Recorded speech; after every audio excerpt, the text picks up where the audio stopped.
आप सबका स्वागत है। हमारे राष्ट्रीय महासचिव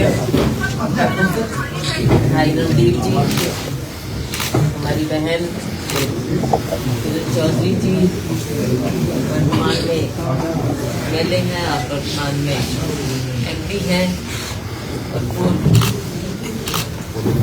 CLP लीडर रहे जाए। आज के दिन जो देश के हालात हैं, चंद हफ्तों में महीनों में लोकसभा चुनाव आ रहा है। आज के दिन जरूरत है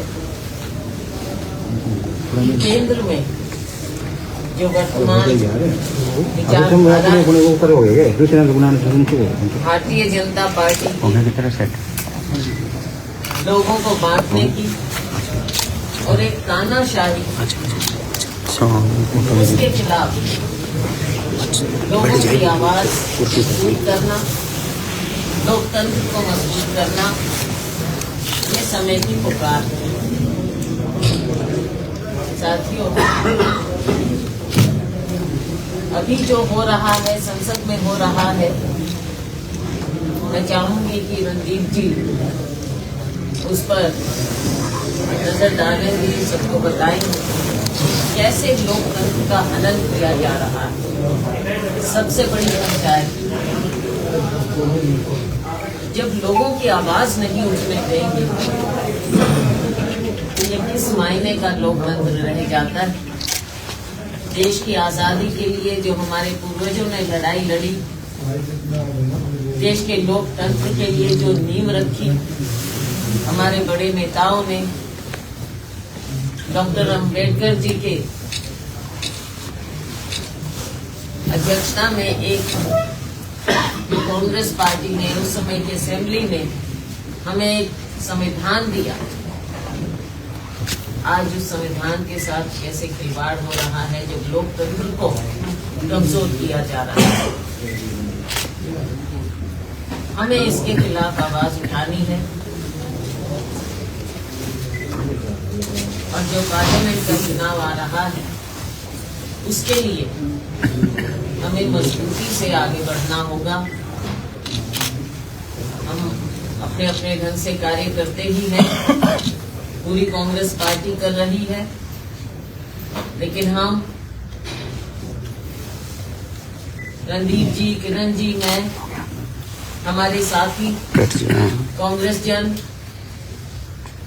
हरियाणा की 10 की 10 पार्लियामेंट क्षेत्रों में कांग्रेस संदेश यात्रा हम निकालेंगे, क्योंकि चुनाव से पहले समय कम है। 10 के 10 पार्लियामेंट यूनिट में हम जाएंगे, वहाँ के लोगों को आज की परिस्थिति के बारे में जागरूक करेंगे, कांग्रेस पार्टी की विचारधारा के बारे में लोगों को अवगत कराएंगे और जो राहुल जी का संदेश उन्होंने अपने भारत जोड़ो यात्रा द्वारा देश को दिया था, वो संदेश हम लोगों तक पहुंचाएंगे। हमारे अध्यक्ष मल्लिकार्जुन जी खड़गे जी का संदेश लोगों तक पहुंचाएंगे और हरियाणा में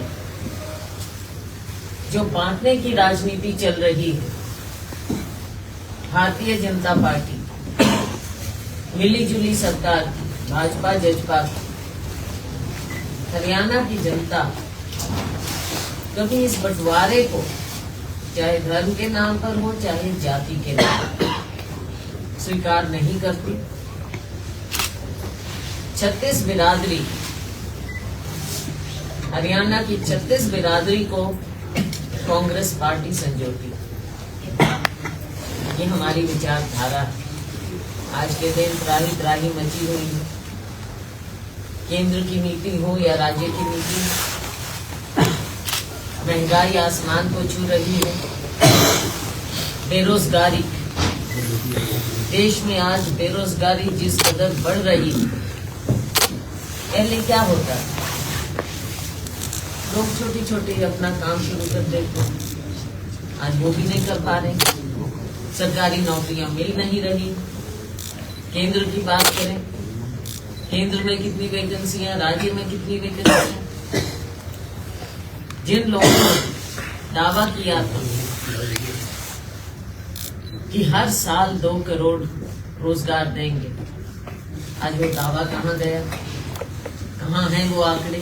क्या इन्होंने वो आंकड़े दिए हैं? या सारे रेड़ी फेड़ी लगाने वाले हमारे साथी अपना काम करते हैं? क्या सभी को पकौड़े बनाने के लिए उन्होंने मजबूर कर दिया? क्या उसको रोजगार बोल रहे हैं? आंकड़े आते नहीं। तो आम आदमी का, आम नागरिक का जीना दुश्वार हो गया।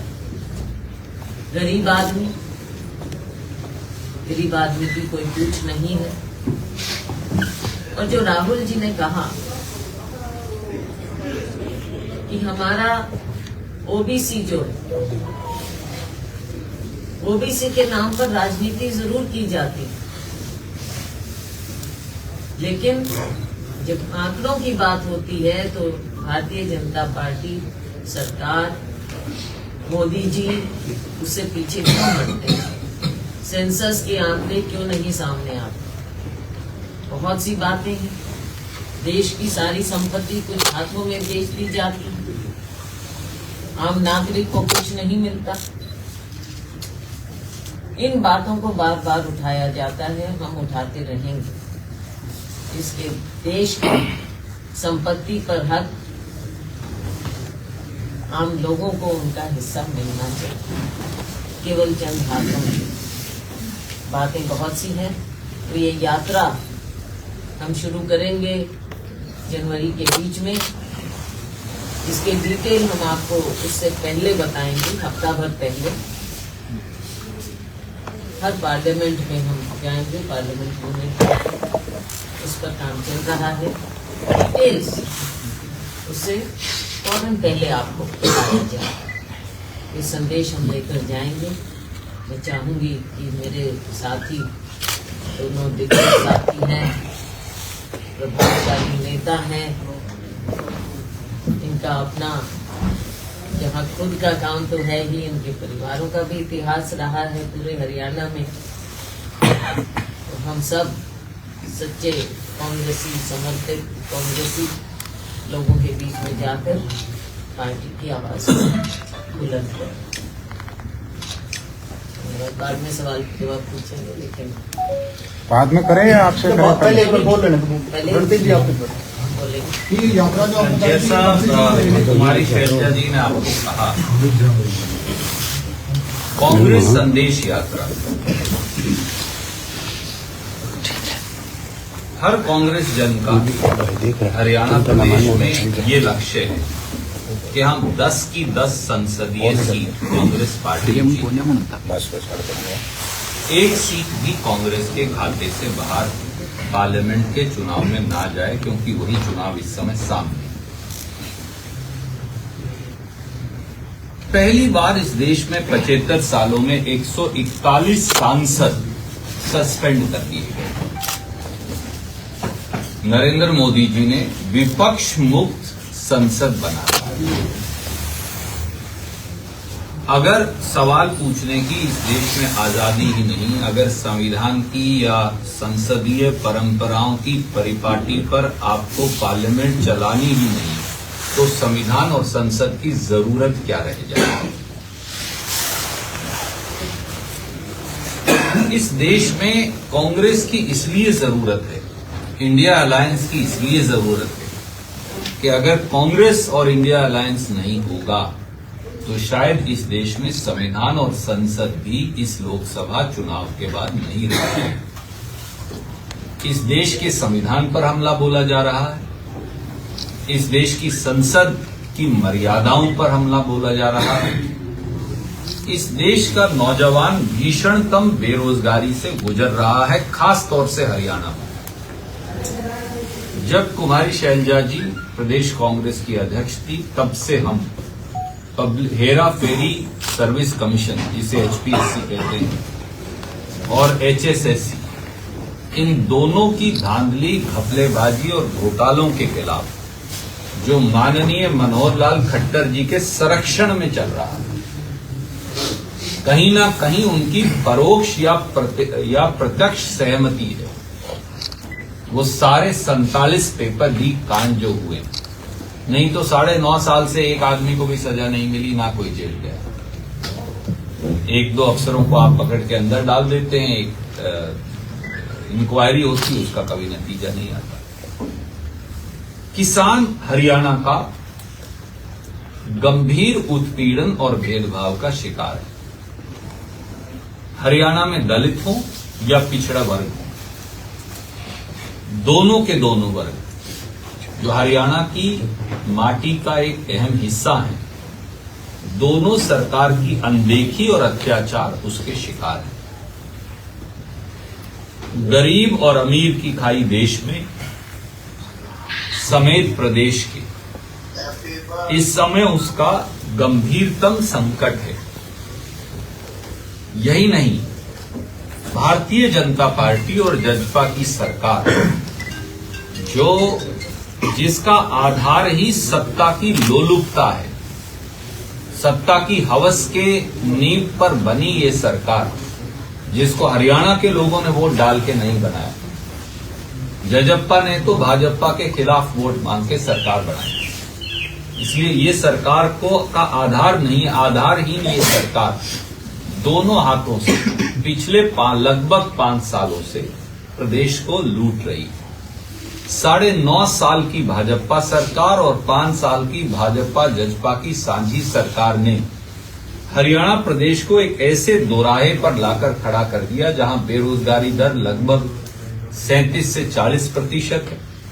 मुख्यमंत्री और सरकार ने विधानसभा के अंदर बताया कि केवल इस साल में 5 महिलाएं हर रोज बलात्कार की शिकार हो जाती हैं। 2 लाख से ज्यादा सरकारी पद खाली पड़े हैं। 72,000 उनमें से अध्यापकों के पद खाली पड़े हैं। शिक्षा मंत्री हों या दूसरे किसी विभाग के मंत्री हों, उनका हरियाणा की अगली पीढ़ी, अगली पोत से कोई लेना देना नहीं। किसान, दलित, पिछड़े, युवा, महिलाएं सबके सब उत्पीड़न की शिकार हैं। और आज हरियाणा के लोग इस बात के लिए तैयार हैं, एक जमाने में इनको संपूर्ण बहुमत संसद और उसके बाद पहले विधायिका में दिया और दूसरी बार उनको पूरा बहुमत नहीं दिया, परंतु संसद के अंदर मेजॉरिटी सांसद भारतीय जनता पार्टी के लोगों ने चुनकर भेज दिए, जो कभी किसी ने सोचा नहीं। आज वो सारे लोग अपने आप को ठगा हुआ महसूस करते हैं। इसलिए आज सबसे बड़ी जरूरत है, अगर देश में परिवर्तन करना है और नई सरकार कांग्रेस और इंडिया अलायंस की बनानी है, तो हमारे जो 10 सांसद हैं वो इसकी सबसे महत्वपूर्ण कड़ी है। इसलिए ये आवश्यक है। जनवरी माह में तारीख हम आपको निश्चित करके बता देंगे, लगभग मिडल जनवरी में, मध्य जनवरी में कांग्रेस संदेश यात्रा, ताकि कांग्रेस मजबूत हो और 10 के 10 सांसद हमें जीतने में मदद मिले। हम साथियों ने मिलकर ये निर्णय किया कि एक बड़ी मूवमेंट चलाने की आवश्यकता है हर संसदीय क्षेत्र में, और संसदीय क्षेत्र के साथियों से, कांग्रेस के साथियों और नेताओं से राय करके उसके रूट का निर्धारण होगा। हम अपने आप किसी रूट का निर्धारण नहीं करने वाले। तो जो कांग्रेस के कार्यकर्ताओं की चाहत होगी उसके अनुरूप और इन सारे मुद्दों को लोगों तक ले जाने के लिए इस कांग्रेस संदेश यात्रा को हमने निकालने का निर्णय किया है। और आज इसीलिए आपके बीच में आप जी संसद में, विधानसभा में तो आप बहुत आवाज उठा। प्रजातंत्र का पूरी तरह से हनन हो रहा है और ये सबके सामने है, क्योंकि कोई बात नहीं है।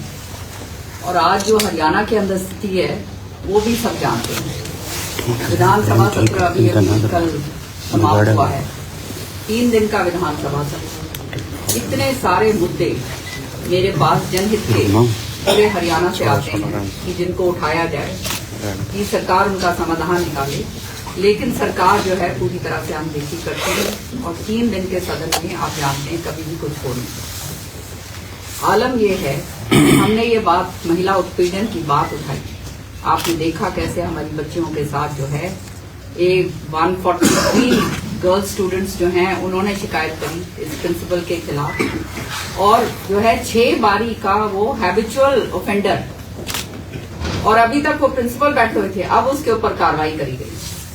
तो इससे ज्यादा और घिनौनी बात क्या होगी। मैंने कल एक प्रश्न पूछा विधानसभा में कि करीबन 11,000 करोड़ रुपया जो एक ग्रांट के रूप में एजुकेशन डिपार्टमेंट को मिला, उसको वापस कर दिया गया।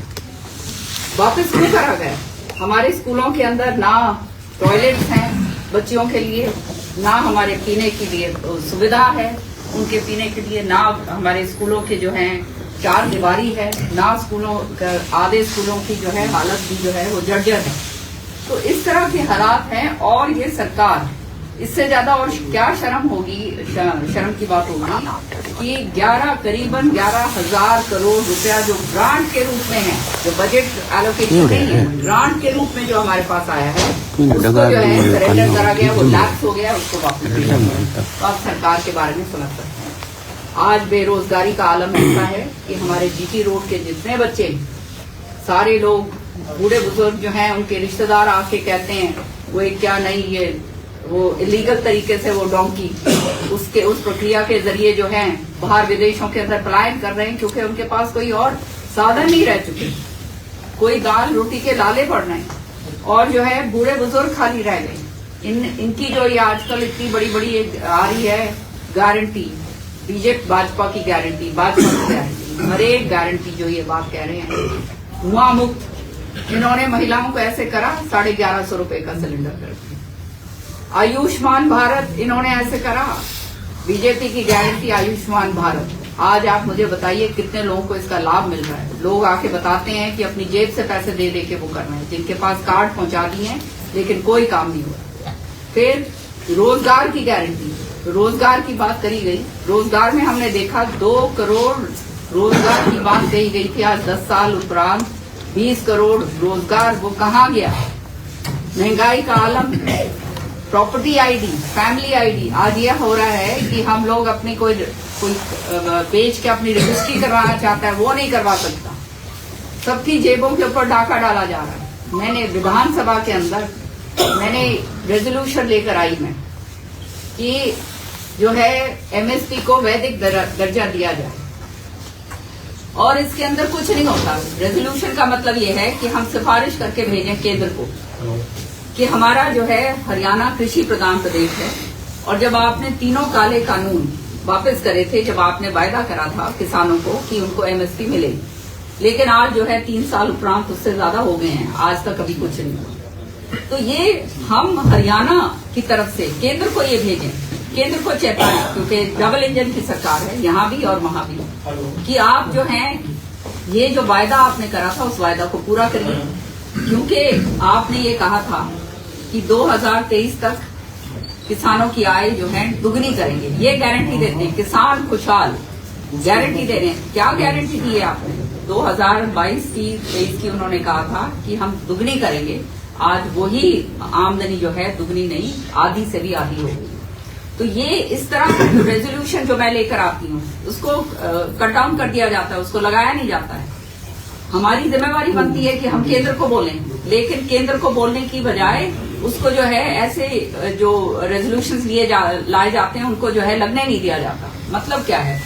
पूरी तरह से किसान विरोधी सरकार। हमारा जो व्यापारी है वो आज जो है जीएसटी जो है उसके ऊपर बहुत लंबे चौड़े उससे कह रहे थे कि इतना जीएसटी का जो है हमने ये कर लिया है, हमारे पास जीएसटी इतना आ गया है। लेकिन आप छोटे व्यापारियों से पूछो किस तरह से काम धंधे जो हैं उनके चौपट हो गए, कानून व्यवस्था पूरी तरह से खत्म हो गई है, आदमी घर से बाहर निकलता हुआ डरता है। हालात ये हो गए हैं कि आज जो है इलीगल माइनिंग अलग से हो रही है। आपके कौन कौन से ऐसे मुद्दे हैं जो नहीं है? ये सारे मुद्दे जो हैं इनके ऊपर जो है हम चर्चा करना चाहते थे, लेकिन ये चर्चा विधानसभा में तो होने नहीं दी जाती। तो आज सच्चाई ये है कि हर तरीके से लोग जो हैं वो त्रस्त हो गए हैं, और लोगों को समझाना होगा कि केवल जुमलों से और झूठे वायदों से, और जो ये इवेंट मैनेजमेंट जो बीजेपी जिसके अंदर इतनी जबरदस्त तरीके से इनके अंदर हुनर है, उससे निकलना होगा। आगे अगर प्रजातंत्र को बचाना है, आपको प्रजातंत्र बचाना है और अपने आप को बचाना है, सत्य तो ये है, तो आपको जो है इस बारी सोचना होगा। 10 की 10 जितनी हमारी पार्लियामेंट की सीट्स हैं, ये जो है कांग्रेस की झोली के अंदर डालिए, ताकि आने वाले समय के अंदर आपने जो देख लिया है कि अभी तक जिसने सांसदों ने क्या काम करा है, कांग्रेस जो है वो क्या काम करती थी, जो हम जो कहते हैं अपने वायदों के ऊपर अटल रहते हैं, और केवल इन चीजों पे ना बहाया जाए कि कई महिलाओं चुनाव के समय क्या करेंगे, महिलाओं के खाते में थोड़ा पैसा डाल देंगे, थोड़ा पैसा जो है किसानों के खाते में डाल देंगे। तो ये सारी चीजें जो हैं, ये चुनावी स्टंट जो है, इनसे दूर रहें। आपने 10 साल बरत कर देख लिया, वो कहते हैं ना बार बार बरत के देखने में कोई फायदा नहीं होता, बदलाव का टाइम है, और ये बदलाव आपकी अपनी भलाई है, ये हमारे देश की भलाई है। और इसलिए हरियाणा के अंदर हम तीनों ने, शैलजा जी ने, रणदीप जी ने और मैंने तय करा है कि हम पूरे 10 के 10 जो हैं पार्लियामेंट की जो सेगमेंट्स हैं, हम जाएंगे। हमारे कार्यकर्ता सारी जगह फैले हुए हैं, और जो है लोगों को बताएंगे, समझाएंगे कि अब जो है प्रजातंत्र की रक्षा करना आपके हाथ। रणदीप जी, आप लगभग 4 मुद्दे और हैं। जब हम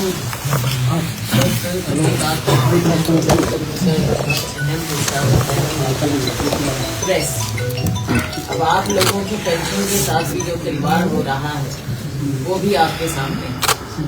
अगर परिवार में 2 लोग मीडिया में हैं तो पेंशन केवल एक को मिलेगी। सरकारी नौकरियों में ऐसा नहीं होता। अगर 2 सरकारी नौकरी करते हैं तो 2 को पेंशन मिलती है। आपके यहाँ अगर मियाँ बीवी दोनों हस्बैंड वाइफ मीडिया में है तो पेंशन एक को मिलेगी। पेंशन तो एक को मिलेगी, एक को मिलेगी, जो नए इन्होंने बना दिए। हमारा तो रास्ता बांध दिया जी इन्होंने, वो तो ठीक है। दूसरा, सड़कों की जो हालत है आज के, आप मुझे ये बताओ, ये सुनारिया चौक से लेके शहर तक आने सड़क की क्या हालत है, और ये यहाँ इस शहर के हर जगह सड़कों की बदहाली, कोई काम नहीं।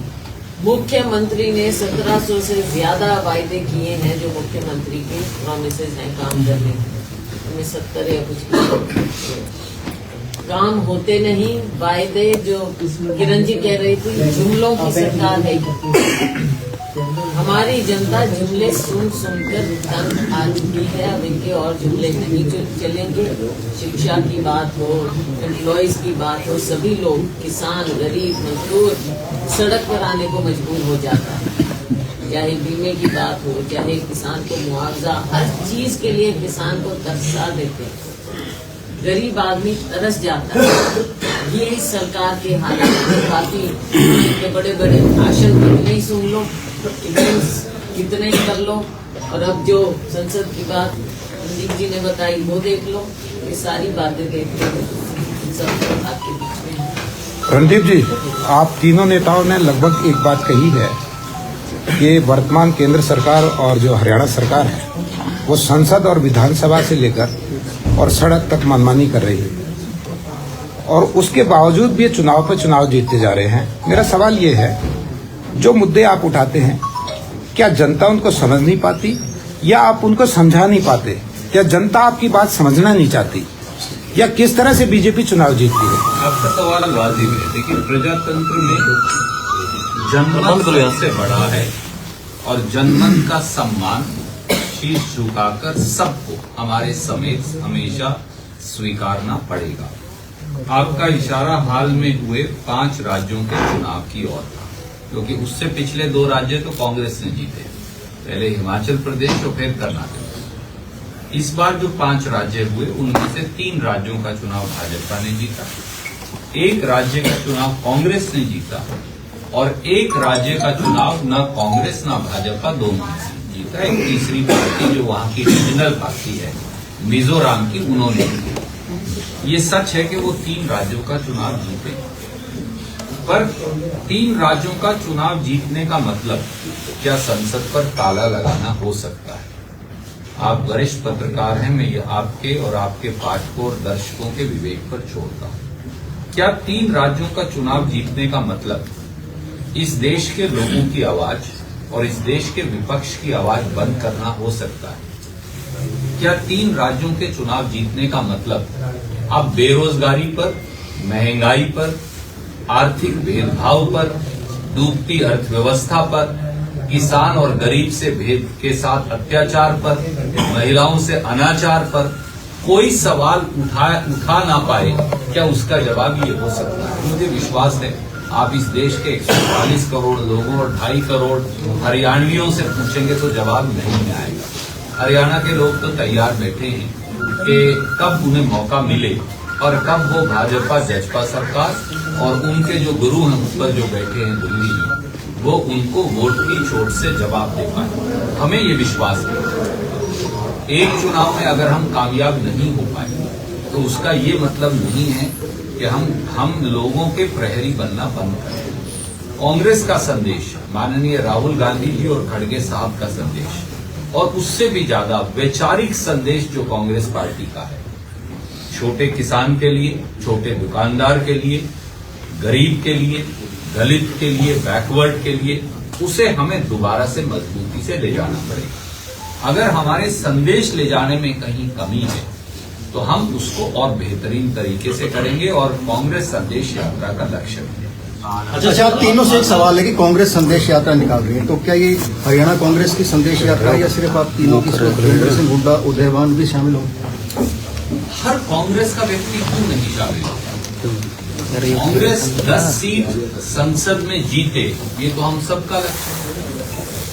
जो लोग इस कमरे में उनका भी और जो लोग इस कमरे में नहीं है उनका भी। इसमें कोई मतभेद होने का प्रश्न हो ही नहीं सकता। तो इकट्ठे क्यों दिखाई नहीं देते? आज मीटिंग हो चंडीगढ़ आप प्रोग्राम करते हैं तो वो शामिल नहीं होते, आप तीनों में से कोई भी प्रोग्राम करते हैं तो हुड्डा शामिल नहीं होते। देखिए, सबका अपने अपने तरह से कांग्रेस को मजबूत करने का तरीका है। सब लोग एक जगह इकट्ठे हुए ये जरूरी है और ये संभव। क्या इकट्ठा न होना कांग्रेस के लिए हानिकारक नहीं है? संजीव जी, कल इंडिया की गठबंधन की जो मीटिंग हुई है उसमें नीतीश कुमार और लालू प्रसाद यादव जो है नाराजगी जो है जताई है, क्योंकि ममता की तरफ से मल्लिकार्जुन खड़गे को प्रधानमंत्री दावेदार की घोषणा की गई। देखिए, मैं तो उस मीटिंग का हिस्सा था नहीं, क्योंकि कांग्रेस की तरफ से खड़गे साहब, राहुल गांधी जी और हमारे जो संगठन महासचिव हैं वेणुगोपाल जी, हर पार्टी के 3-3, 4-4 नुमाइंदे इस प्रकार से शामिल होते। इसलिए अंदर किसकी क्या बात थी तो मुझे इसकी जानकारी नहीं। जो अखबार के मित्र या टेलीविजन के मित्र अटकलें लगा रहे हैं, मुझे लगता है कि वो जो आज की मौजूदा भाजपा सरकार है वो उसकी घबराहट से प्रेरित है। ना नीतीश बाबू नाराज हैं, ना अखिलेश बाबू नाराज हैं, ना लालू जी नाराज हैं, ना कोई और व्यक्ति नाराज। नहीं तो वो इंडिया अलायंस की बैठक में शामिल क्यों होते? और इंडिया अलायंस का लक्ष्य सत्ता परिवर्तन तो है, पर उससे भी बड़ा वो सारे मुद्दे जो भारत जोड़ो यात्रा के माध्यम से श्री राहुल गांधी जी ने उठाए थे। इस देश में भीषणतम बेरोजगारी का क्या हल है? क्या हमारे बच्चों को केवल विदेश जाना ही एकमात्र तरीका बचा है? क्या अब हमारे बच्चों को इजराइल में नौकरी करनी पड़ेगी या उन्हें रोहतक में, जींद में, करनाल में, कुरुक्षेत्र में, भिवानी में, महेंद्रगढ़ में भी नौकरी मिलेगी या नहीं मिलेगी? क्या पिछड़े वर्गों, दलितों के बच्चों के साथ न्याय होगा? किसान के बेटा और बेटी के साथ न्याय होगा? क्या महंगाई से निजात मिलेगी? क्या आर्थिक असमानता, जहां शैलजा जी बता रही थी 53% लोगों के पास इस देश की 15% संपत्ति है और इस देश में 2 दर्जन लोगों के पास इस देश के 60% प्रॉपर्टी है। कैसे चल रहा है? इन सब बातों के लिए इंडिया है। इसलिए हम सत्ता परिवर्तन और वैचारिक व्यवस्था परिवर्तन दोनों के पक्ष में। अच्छा सर, जैसे कि कल लोकसभा के 12 विरोध प्रदर्शन हो रहा था, तो उसमें राहुल जी ने एक वीडियोग्राफी की थी उसको लेकर बीजेपी ने कटाक्ष किया है कि ये एक जो सभापति जी हैं उनकी गरिमा को गिराने वाली बात है। आदरणीय मित्र, वो हमेशा मुद्दों से ध्यान भटकाएंगे। इसीलिए कांग्रेस संदेश यात्रा का लक्ष्य है जनता के मुद्दों को, हरियाणा के मुद्दों को, देश के मुद्दों को जनता की ड्योढ़ी तक लाकर खड़ा करना। आप याद करिए, देश के प्रधानमंत्री एक हमारे वरिष्ठ सांसद जो हैं शशि थरूर जी, उनकी धर्म पत्नी के बारे में बोलते हैं 50 करोड़ की जरूरत है। दुर्भाग्य से मीडिया के मित्र सवाल पूछते। देश के प्रधानमंत्री ये बोलते हैं कि असरदार सरदार प्रधानमंत्री डॉक्टर मनमोहन सिंह की बाथरूम में छतरी लेकर नहाते थे। क्या मोदी जी का काम लोगों के बाथरूम में ये देख रहे हैं कि वो कैसे नहाते, परंतु दुर्भाग्य से कोई सवाल नहीं पूछता। इस तरह की अनर्गल बातें करना, और क्योंकि वो सेंसेशनल है, अखबार में छप जाती है, टेलीविजन पे दिखती, चलती, और कोई ये सवाल क्यों नहीं पूछता कि साहब वो लोग, वो बच्चे जो जिन्होंने बहुत बड़ी दुर्घटना हमारे देश की संसद में की, भारतीय जनता पार्टी के एक सांसद के पैड पर पास बनवाकर जिन लोगों ने संसद पर हमला किया, ये तो शुक्र है कि वो नॉर्मल ये अपना रंग था। अगर वो अंतरिक्ष गैस होती तो शायद आप और मैं यहां ये बात कर ही नहीं रहे होते। देश में आज क्या हालात होते, पूरी संसद ही नहीं बनती। सवाल ये है कि उनके द्वारा किया गया काम अपराध हो सकता है, पर सवाल ये भी है कि इस देश का नौजवान समेत आप जैसे जागरूक नौजवानों के वो इस मोड़ पर कब आकर खड़े हो गए जब उन्हें अपनी देश की संसद पर हमला करना पड़ा, अपनी बेरोजगारी की बात उठाने के लिए। इसीलिए राहुल जी ने कहा कि इस देश में जो बेरोजगारी का आलम है, महंगाई का आलम है, उसकी वजह से भारी अव्यवस्था और बेचैनी है। और देश के गृह मंत्री को जवाब क्यों नहीं देना चाहिए? कहां जवाब देंगे? टेलीविजन चैनल पर बताएंगे, फिर संसद को खत्म करो, टेलीविजन चैनल पर संसद चला लो। तो जो लड़की भी जो कर रही थी, तो इसलिए हाँ, हरियाणा की भी एक लड़की, कई जगह के बच्चे, सवाल ये नहीं है कि वो हरियाणवी है, वो बंगाली है, वो बिहारी है, वो झारखंडी है, ये सवाल नहीं है। सवाल रणदीप जी मैंने किया वो अपराध हो सकता है, बहुत बड़ा अपराध है, सजा दी, और आपने इस देश के बच्चों को इस मोड़ पर लाकर क्यों खड़ा कर दिया? लेकिन रणदीप सर, बीजेपी कही जाती है राहुल गांधी वीडियो शूट कर रहे हैं, क्या ये जायज है? मुझे एक बात बताइए, बात करना दो। आप मुझसे तो ये सवाल पूछ रहे हैं, इसलिए मैंने आपको 3 उदाहरण दिए। प्रधानमंत्री ये कहते हैं कि अगर लड़की अचार की बोतल लेकर खड़ी हो जाए तो ज्यादा अच्छी मार्केटिंग है। आपने कभी ये सवाल खट्टर साहब से नहीं पूछा कि पीएम क्यों क्यों कहते हैं, या दुष्यंत चौटाला से। सवाल ये है कि सांसद हैं, वो दिखा रहे हैं कि क्या दुर्व्यवस्था है। 141 सांसद क्या 75 साल में कभी सस्पेंड किए? अगर दुर्व्यवस्था के आलम को हम उजागर नहीं करेंगे, अगर तानाशाही को उजागर नहीं किया जाएगा, अगर संविधान की हत्या करने के प्रयास को उजागर नहीं किया जाएगा, तो फिर ना एमएलए बनाने की जरूरत, ना एमपी बनाने की जरूरत, ना आपके अखबार की जरूरत, ना आपके टेलीविजन चैनल की जरूरत। एक आदमी है, मैं एक बार बोलते हुए कहा भी था, भाई घर की भाई काका लिखड़िया, तुम्हारा तो ये कानून है। तो मतलब उपराष्ट्रपति की जो भूमिका है वो संदिग्ध है कहीं ना कहीं। सवाल उपराष्ट्रपति का नहीं है, सवाल सरकार के रवैये का है। क्या आप ये ठीक मानते हैं कि देश के 141 सांसदों को सस्पेंड कर दिया जाए? क्या आप ये ठीक मानते हैं कि बच्चे बेरोजगारी के आलम में अपराध करने पर मजबूर हो जाए, वो भी अपराध इतना गंभीर कि वो संसद पर हमला बोल दें? क्या आप ये ठीक मानते हैं कि इस देश में ना संविधान रहे, ना वो सवाल पूछने की आजादी रहे, ना बोलने की आजादी रहे? बहुत जल्दी सरदार साहब आपकी भी छीन लेंगे, अभी तो हमारी छीनी जा रही है। हरियाणा में आ जाते हैं सर। हरियाणा में आपको लगता है कि विधानसभा इकट्ठे चुनाव होंगे तो तैयारी कैसी है? और आप दोनों से सवाल है आपसे भी, तो विधानसभा का चुनाव आप लड़ेंगे आप दोनों? देखिए, कांग्रेस पार्टी निर्णय करेगी। कोई व्यक्ति इतना बड़ा नहीं कि वो कांग्रेस से बड़ा हो।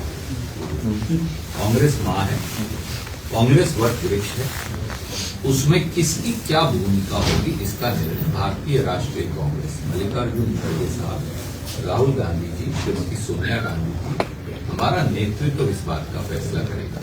किसी व्यक्ति को ये अधिकार नहीं कि वो कहे मैं अमुक चीज एक हरियाणा में संगठन भी नहीं बन पा रहे हैं। एक मिनट यार, मैं दूंगी जवाब। जी, आपने भी स्टेटमेंट दिया था, मैंने पढ़ा। जी मैंने खुद कहा कि मैंने अब तक लोकसभा के चुनाव लड़े थे, राज्यसभा में भी रही हूँ। हाईकमान ने जो आदेश किया मैंने हमेशा माना, और मैं हमेशा कहती हूँ जो पार्टी फैसला करती है वही सर्वोपरि होता है। अगर लोकसभा का कहेंगे हाईकमान तो लोकसभा लड़ेंगे, लेकिन क्योंकि अब तक मैंने पार्लियामेंट का किया है, इस बार मेरी व्यक्तिगत इच्छा है कि मैं विधानसभा का चुनाव लड़ूं। लेकिन उसके उपरांत मैं ये भी कहा है, और मैं हमेशा कहती हूँ कांग्रेस की सच्ची सिपाही होने के नाते, कि आखिरी फैसला हमारी हाईकमान का होता है। सीट कौन सी बेहतर है उस समय देखेंगे। मेरा कोई बात हाईकमान ही फैसला करेगी। हाईकमान फैसला। अच्छा मैडम, जब चुनाव की बात उठती है, अब देखो डिप्टी सीएम और ये कोई पार्टी किसी के घर की बात होती तो है नहीं भाई, कि अब मैं फैसला कर लूं या भाई साहब फैसला कर लें या बहन जी फैसला कर लें, ये नहीं हो सकता। पार्टी फैसला करती है, तभी मैंने अपने ऊपर भी लागू किया, भाई साहब ने भी किया, बहन जी ने भी, हम सब अपने ऊपर सबसे पहले कि हम पार्टी के सिपाही हैं, और जो भी बात होती है वो हाईकमान ही हमारा फैसला करती है। कोई मैं ये नहीं कह सकती कि ये बनेगा वो बनेगा, पार्टी का फैसला होता है और पार्टी सर्वोपरि। एक मैडम भूपेंद्र सिंह हुड्डा को सीएम कहा जाता है कि सीएम बनेंगे भूपेंद्र सिंह। एक मैडम संगठन की बात भी जैसे बहुत देरी हो रही है, उनके समर्थक हैं वो उनको बना देते हैं, हमारे को बना देते हैं, बहन जी को बना देते हैं, भाई साहब को, तो ये तो पार्टी में पहले पर जो है विधानसभा से पहले चेहरा होगा सीएम का, कांग्रेस पार्टी का कोई चेहरा चढ़ा जाएगा। देखो पार्टी का तो जो परंपरा रही है कि मुख्यमंत्री बाद में किया जाता है, पहले तेरा। हाँ, जब कोई मुख्यमंत्री सिटिंग मुख्यमंत्री होता है तो वो पार्टी को लीड जरूर करता है कि भाई हार है जीत है, उसका काम क्या है, हम कितने एमएलए जीतते हैं जब सत्ता में रहते हैं, तो कि वो लीड कर रहे हैं सरकार को, वो जिम्मेवारी एक आती है। लेकिन जब हम ओपोजिशन में होते हैं तब पार्टी फैसला करती है, चुनाव के बाद फैसला करती है कि कौन मुख्यमंत्री होगा, कोई उप मुख्यमंत्री बनना है नहीं बनना है, कितना बनाना है, किस समुदाय से बनाना है, तो ये ना मेरा फैसला हो सकता है ना किसी और व्यक्ति का हो सकता है। किरण जी ये बात करते हैं कि भूपेंद्र सिंह हुड्डा की सरकार बनेगी, तो उस पर क्या रहेगा आपको? देखिए आप सोच सकते हो, लेकिन ये किरण जी, किरण जी, किरण मैडम, सरकार पार्टी की होती है और उसका फैसला उसके बाद मुख्यमंत्री कौन होगा ये हमारी हाईकमान। मैडम संगठन में कहाँ देरी हो रही है, इस संगठन को लेके भी थोड़ा सा बता दो, काफी टाइम हो गया, आप भी प्रदेश अध्यक्ष रहे हैं। बिल्कुल, ये मेरा एक मन का वो रहा और मुझे मलाल है कि हम, जब मैं भी पीसीसी प्रेसिडेंट रही तो हम संगठन नहीं बना पाए। तो ये एक बड़ी दुर्भाग्यपूर्ण बात है कि संगठन नहीं बना, इतने साल से नहीं बना। ये अब कुछ लोग हैं, हम madam Kiran ji CLP leader थी, मुझे आज पार्टी ने कुछ दे रखा है, भाई साहब को कुछ दे रखा है, और चंद और नेता हैं जिनके पास कुछ ओहदे हैं। लेकिन कितने हमारे ऐसे वर्कर हैं जिनको पहचान मिली है, और क्या कारण है जिनको पहचान नहीं मिली, और उसके बावजूद वो कांग्रेस पार्टी के सच्चे सिपाही। तो कहीं ना कहीं लोगों की आस्था कांग्रेस पार्टी में रही है, जिसके दम पर कांग्रेस मजबूत रही। लेकिन हम जिनको पहचान मिलनी चाहिए थी ओहदों के साथ वो नहीं दे पाए, तो ये तो एक हमारी कमी रही।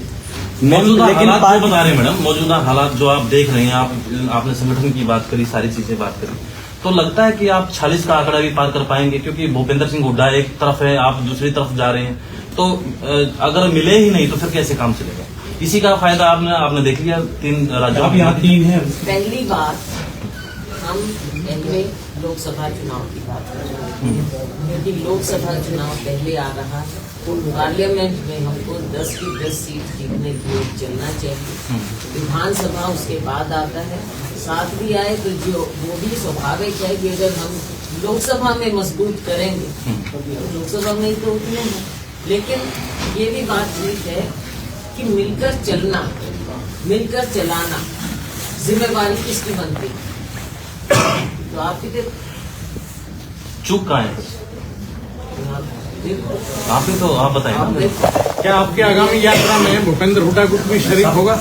हाँ जी। जो यात्रा अब आप होगी, गुट की बात कर रहे हो तो आप खुद ही रोहतक के लोग गुट की बात कर रहे हैं। नहीं गुटबाजी तो आप इनकार नहीं कर सकते। जो यात्रा जो चलेगी क्या हुड्डा उसमें शामिल होंगे? देखो, आपकी हमने जैसा भाई साहब ने बताया, ने रणदीप जी ने, कि सभी कांग्रेस जन उसमें शामिल हों। फोन करेंगे आप? फोन करके न्योता देंगे मतलब? न्योता सबको है, सबको न्योता है, सब कांग्रेस जन। देखो, कांग्रेस की लड़ाई है, कांग्रेस की लड़ाई सच्चे कांग्रेस के सिपाही लड़ेंगे, सच्चे कांग्रेस के सिपाही लड़ सकते हैं। लेकिन कहीं ना कहीं ये भी आपको देखना पड़ेगा कि अगर हम कहीं एक हाथ से तो बीजेपी के साथ हाथ मिलाएं और दूसरी तरफ से कहीं हम कांग्रेस की या लोगों की लड़ाई लड़ें, ऐसा तो नहीं हो सकता।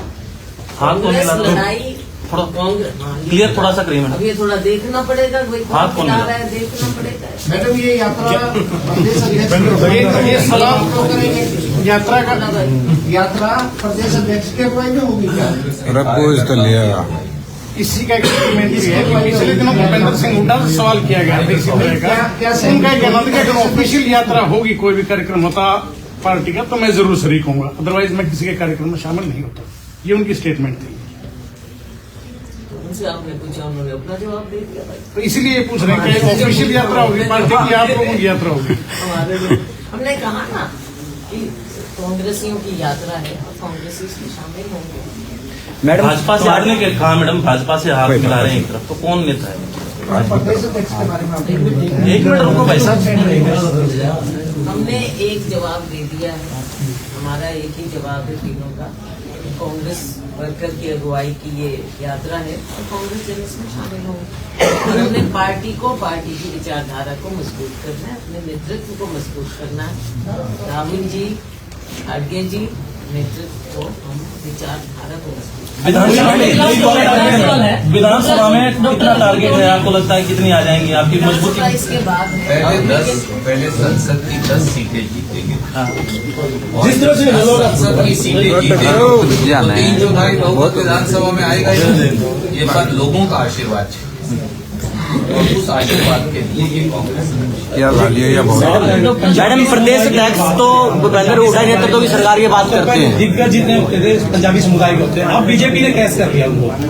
क्योंकि सीएम की बात करें तो वो भी पंजाबी समुदाय से, बीजेपी की बात करें तो वो भी, यानी बड़े हो तो बड़े, तब हम पंजाबी, इससे पहले आप कांग्रेस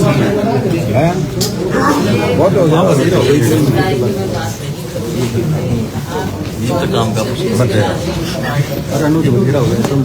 और यार इतना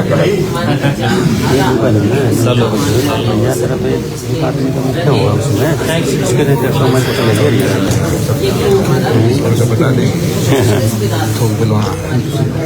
धन्यवाद। थैंक तकलीफ की माफी आपको